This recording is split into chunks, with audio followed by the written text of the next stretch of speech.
E a Isabela Vieira, que é odontologista, aceitou o nosso convite de estar aqui no programa para falar sobre ATM, DTM, bruxismo e outras situações que de uma certa forma causam dores.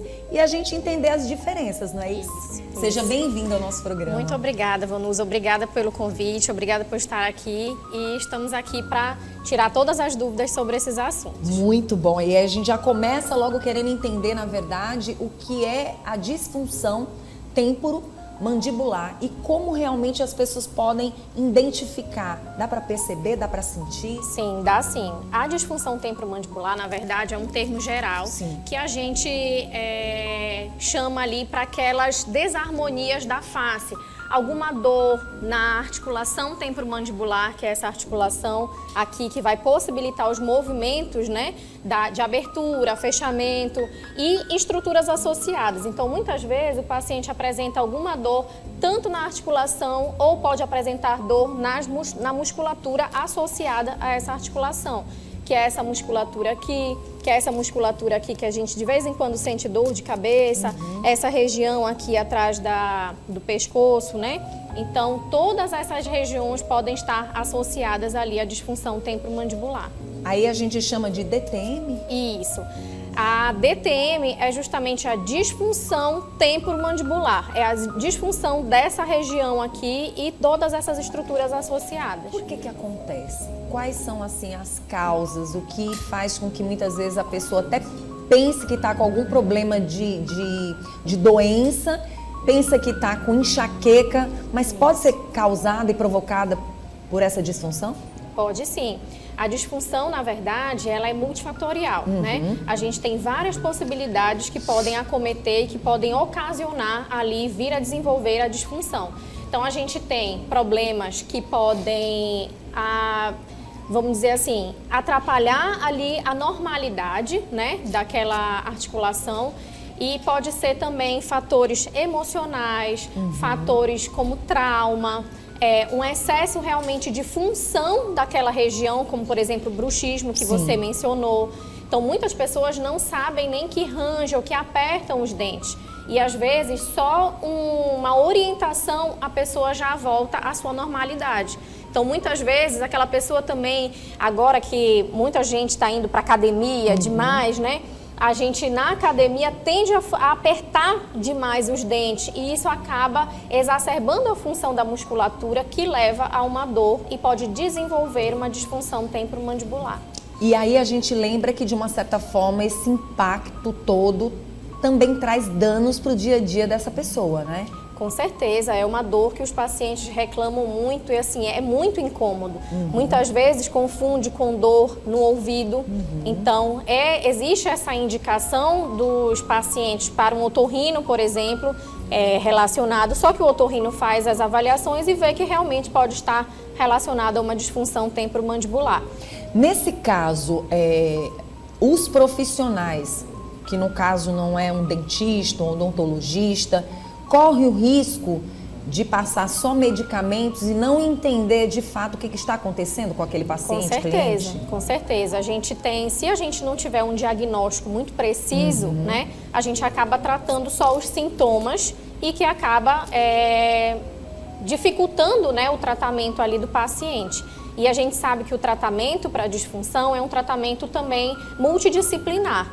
A gente nunca vai fazer só uma coisa. Dependendo ali, o dentista especialista em disfunção, ele tem a função de orientar e saber como um todo, se vai precisar de uma placa para bruxismo, se vai precisar encaminhar para um fisioterapeuta, se vai precisar realmente de medicação. Como a gente tem alguns casos de disfunção, eles atuam muito na parte psicogênica, né? A parte emocional ali da pessoa. Então, quando a gente tem esse lado ali da disfunção, a gente já começa a precisar realmente muitas vezes de fármacos, de tratamento com medicamentos. Vamos falar da mudança ou às vezes o mexe-mexe nos dentes, né? Tem pessoas que de uma certa forma podem sofrer por causa dos dentes que não estão alinhados, ou a palavra alinhada não seria a palavra certa. Por exemplo, eu tenho amigas que depois que elas passaram a colocar lentes, que alinharam aqueles dentes também com aparelhos, elas conseguiram chegar ao ponto de dizer, não sinto mais dor, não tenho mais problemas.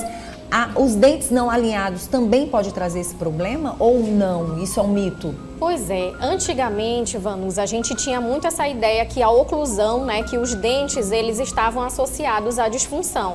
Hoje a gente já sabe que os dentes, o alinhamento, eles não são fatores causais, mas eles podem perpetuar, realmente, eles podem levar a uma piora daquele quadro, mas ele não é causa da disfunção temporomandibular. O paciente já existia aquela disfunção e aí só exacerbou, vamos dizer assim, aqueles sintomas. Pronto. A retirada dos dentes e espaços nesse local onde os dentes estavam pode trazer esses problemas também ou também é mito? A gente tem esses fatores associados quando a gente tira a função normal da musculatura, da articulação. Sim. Por exemplo, ausências de dente possibilitam diminuir esse terço inferior da face. O paciente fica com uma pressão exacerbada nessa região aqui da articulação temporomandibular. Então, essa pressão, essa compressão de tecidos aqui, que a gente tem inervação, né? A gente tem vascularização, a gente consegue realmente desenvolver alguma dor. Por isso que o tratamento reabilitador, colocar próteses, instalar próteses no paciente, devolver esses dentes ausentes, muitas vezes contribui para uma melhora desse caso. Pronto. Doutora, tem algumas perguntas que eu acabo fazendo porque tem gente que está nos aguardando para essas respostas. Sim. Falar de chiclete, mastigação, ela também pode trazer problemas? Com certeza. A gente tem hábitos parafuncionais associados que a gente leva realmente a uma função excessiva de todos esses componentes do sistema. Então, mascar chiclete, roer unha, ter até mesmo profissionais com aparelho, com sopro, né? Com instrumentos de sopro, muitas vezes forçam demais essas estruturas e acabam realmente desenvolvendo a disfunção temporomandibular. Nossa, doutora, uma comunicação exagerada também pode fazer isso acontecer? Não, aí não. Abre e fecha de muitas informações. É mais o estresse. É o estresse associado, porque se você está com estresse, aconteceu alguma coisa ali na sua vida, você vai tentar apertar, pressionar mais essa região. E a gente sabe, eu sempre comparo a articulação temporomandibular com as outras articulações do nosso corpo. As outras articulações do nosso corpo, a gente não tem nenhum ponto fixo, né? Eu posso mexer meu braço, posso mexer minha perna, mas não tem nenhum local que eu vá limitar e vá parar meu movimento. Aqui na boca é diferente. A gente tem as articulações que quando a gente abre e fecha, a gente vai ter o contato dos dentes, né? Então, esse é um fator assim que limita o movimento e que vai ter, se eu tiver muita pressão, se eu tiver muita força nesse apertar ou ranger os dentes, a gente pode acabar realmente levando a alguma sintomatologia dolorosa. Doutora, tem exames para que se possa analisar? Porque assim, muitas vezes você fala, mas na madrugada, muitas vezes você não vê o que acontece, né? Exatamente. Muitas vezes esse diagnóstico é mais clínico, né? O dentista vai observar ali, ele vai perceber algum desgaste provavelmente nesses dentes ou a quebra, né? Isso, exatamente. A gente tem vários sinais clínicos que vão nos dizer realmente se aquele paciente range à noite, né? A gente vai também fazer perguntas para ele. Uma anamnese muito bem feita é o que vai também diferenciar ali o tratamento para o paciente. Então, a gente observa se o paciente apresenta facetas de desgaste, aqueles dentes mais desgastados, a ponta do canino, se já tiver mais reta, ao invés de ter a ponta, a gente já começa a ter aquela ideia que aquele dente já foi desgastado por ranger demais.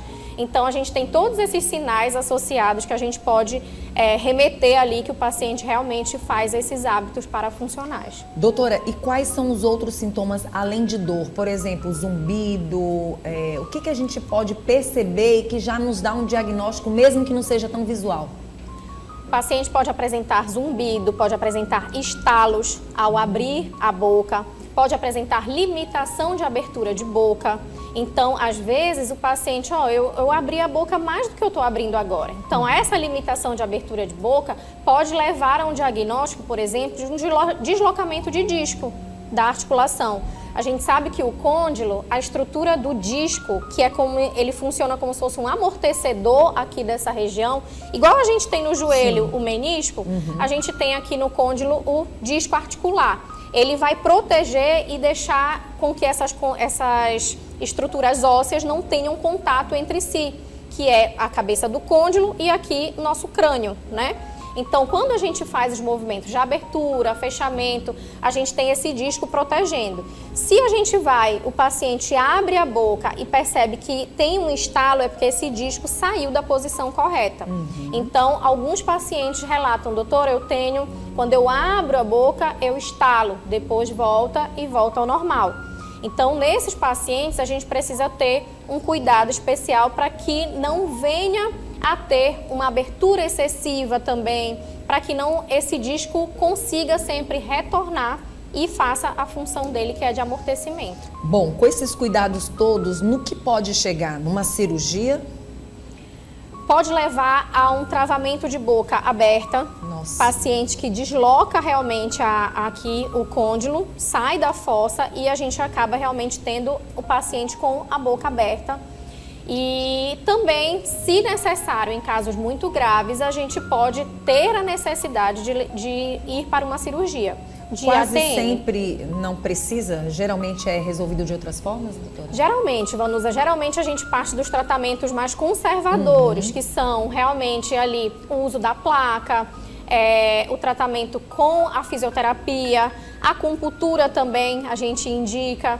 Então, tem os fármacos de uma maneira geral. Então, tem muitas coisas ali que a gente pode fazer antes de levar a uma cirurgia. Inclusive, alguns pacientes, somente da gente fazer as orientações iniciais, ele já tem uma melhora imediata do caso. Por quê?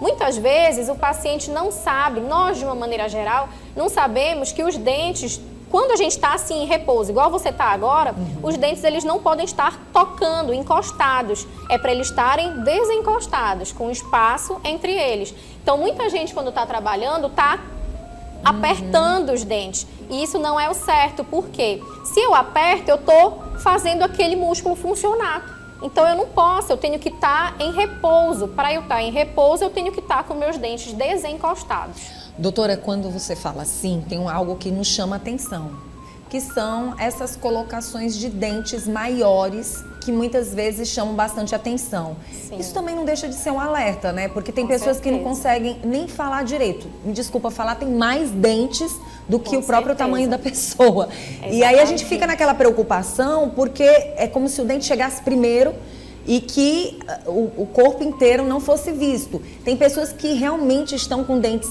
gigantes e que não tem nem sequer um espaçozinho para esse descanso. Isso acontece, doutora? Com certeza. E muitas vezes é o desejo do próprio paciente, mas nessa hora o profissional tem que observar também, né? Com certeza. A gente precisa deixar esse espaço, que a gente fala que é espaço de repouso, é o espaço da pronúncia. Sim. Né? Então, se esses dentes realmente estiverem muito grandes, o paciente não vai conseguir nem emitir os sons direito, né? Quando estiver falando.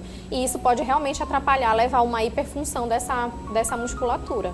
Muito bom, é bom a gente falar sobre esse assunto para que as pessoas vejam que nem tudo que é bonito de se ver realmente vai ter uma função tão interessante para a vida daquela pessoa. Com certeza, Vanusa. E assim, eu acho que as orientações iniciais, realmente de saber que os dentes não foram feitos para ficar tocando e apertando o tempo todo, essa é o principal. Fazer atividade física, porque ajuda o relaxamento do corpo e liberação, né, de endorfinas.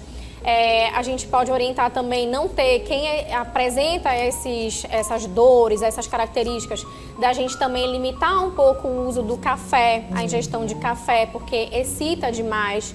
Então, tem várias orientações iniciais que a gente pode dar e já melhora, já tem uma qualidade de vida, um impacto na qualidade de vida ali do paciente muito grande. Muito bom. Eu acho que quando é falado dessa forma, a gente chama atenção para aquelas pessoas que costumam não dormir bem durante a noite, né? Com que certeza. viram a noite. Aquelas pessoas que gostam muito dos energéticos, que querem ficar mais tempo acordadas. Vai com certeza trazer danos. Com certeza. A gente precisa ter uma qualidade de vida, né? Uma vida saudável para que a gente tenha o funcionamento natural e normal do corpo. Doutora, eu não falei ATM, DTM, a gente já foi explicado, o bruxismo também. ATM? É a articulação temporomandibular. Pronto. Essa articulação que, se a gente pressionar aqui, é a articulação que possibilita a abertura, o fechamento e os movimentos da mandíbula. Muito bom. Acho que foi tudo muito bem explicado para que as pessoas não tenham dúvidas e, ao mesmo tempo, busquem um profissional. Já está praticamente declarado que a gente precisa realmente melhorar o nosso estado, nosso lado mental, nossa saúde psicológica, casar com exercícios físicos, uma boa alimentação, uma boa mastigação também, né? Exatamente. E observar esses mais detalhes, esses outros detalhes, para que a gente venha ter dias melhores. Com certeza. Aí vai dar tudo certo. Com certeza, vai ficar tudo certo. Ai, doutora, eu fico imaginando que sofrimento quando cai. Muito. É raro. Vanusa, nesses mais de 17 anos de formada, eu coloquei 2 vezes uma mandíbula em posição. Nossa, mas deve, pra pessoa que passa pela situação, deve ser chocante. É muito desconfortável. Nossa, doutora, meu Deus do céu, não gosto nem de imaginar. Doutora, eu quero agradecer pela sua presença. Quem quiser entrar em contato, como é que faz? Pode entrar no Instagram, IsaSVMarques, e pode deixar também no meu e-mail, isabelamarques@gmail.com. Tá certo. E se você tiver mais dúvidas, basta só você buscar os melhores profissionais. Gente, toma cuidado com todas essas grandes informações e muitas informações. Exato. A gente já falou sobre o impacto de você ter tanta informação para você que você fica perdido e não sabe quem seguir. Então, busca um profissional. A gente traz aqui para a TV vários profissionais e eles estudaram, a gente bate nessa tecla, eles se prepararam, eles sabem o que eles estão falando e todo dia tem novidade. Mas essa novidade está chegando, às vezes, na boca de pessoas que não entendem do assunto e se torna muito mais perigoso, né? Com certeza, é isso mesmo. Obrigada, tá? Obrigada.